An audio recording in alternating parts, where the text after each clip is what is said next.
माझं बीपी थोडं हाय झालं. त्याला कारण काय होतं मी आता सांगते.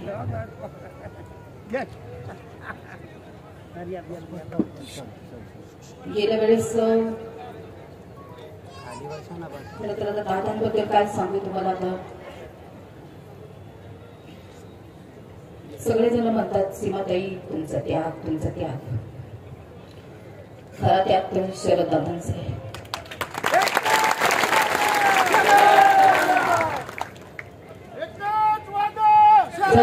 दादा मागच्या वेळेस जे अपयश आलं, माझं खच्चीकरण झालं, माझा सगळ्यांवरचा विश्वास उडाला. मी खोटं नाही बोलणार आज.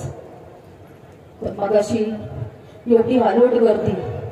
कोण म्हणतो शरद दादा अपक्ष उभेत. कोणता नेता जरी नसला ना तरी सगळे मायबाप उभी जनता आमची नेता. मला माहिती आहे माझ्या आश्रमांवर त्याचा परिणाम झालेला आहे. मी कदाचित डॉक्टरांना विचारणार आहे की ह्या गोष्टीचं उत्तर काय. मला ना अश्रूच येत नाहीत. आता माझं मन रडतं, माझे डोळे रडायचं बंद झालेले.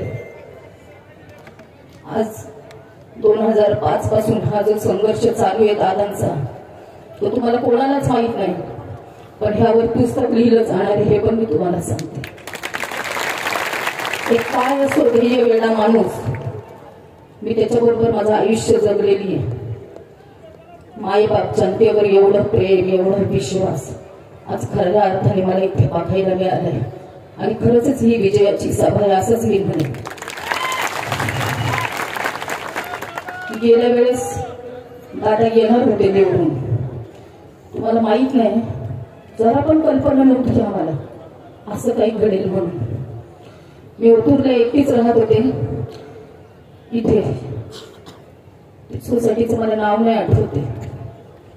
त्यावेळेस मी शिवाजी दादा आढळराव यांचा प्रचार एकटीने केला. नंतर शरद दादांचा प्रचार पण मी एकटीनेच केला, कारण आम्ही आमचं घर पण नाही बांधू शकलो म्हणून मी तिथे राहत होते. नंतर असं वाटलं एवढं कष्ट घेऊन, एवढं दादांनी कष्ट केले, एवढं प्रगती केली, एवढा विकास केला, आणि बसले होते अशीच जुन्नरला जायचं म्हणून. माझ्या मुली आधीच जाऊन बसल्या होत्या. पप्पा विजयी होतील ह्या आशेने जाऊन बसल्या होत्या.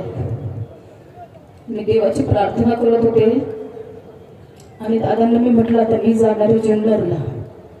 तोपर्यंत आमची शेवटपर्यंत ते चालू राहिलं. ते आकडे कमी होत गेले. दादा मला बोलले सीमा थांब तिथेच, नको येऊ जुन्नरला. मी पण रायगडलाच आहे.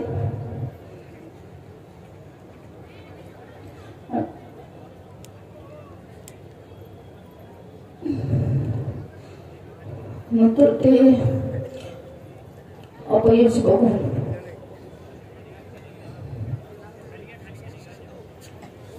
मला शब्दच सुचत नाहीत आता. त्याच्यामुळे ना मी हे निवडणूक वगैरे म्हटलं ना मी घाबरते. आणि तेव्हा मी दादांना म्हणायची नका करू तालुक्यात काम, काही कष्टाचं चीज नाही होणार. पण आता ही एवढी आलोट गर्दी बघून मला खरंच असं वाटतं की जे आमदारकीचं नेतृत्व असतं ते फक्त माझ्या नवऱ्यामध्ये येऊ, कोणामध्ये नाही. गेल्या वेळेस दादा बहुसंख्य मताने विजयी होणारच होते. पण एवढं राजकारण, एवढी राजकारणावर काय आयुष्यभर आमदारकी काय एवढी मोठी एका कपार एखाद्याचं तुम्ही आयुष्य उद्ध्वस्त करायला. ह्यावेळेस मला तो पण अनुभव आला, अतिशय वाईट वाटलं. पण मी टीका नाही करणार. आता खरं तर मी अजून काय बोलणार नाही. ज्या वेळेस येईल वेळ तेव्हा मी पुन्हा एकदा तुमच्यासमोर येऊन बोलेन. आता वेळ कमी, आपण दादांनाच बोलूया. दादाच बोलते. धन्यवाद सगळ्यांना.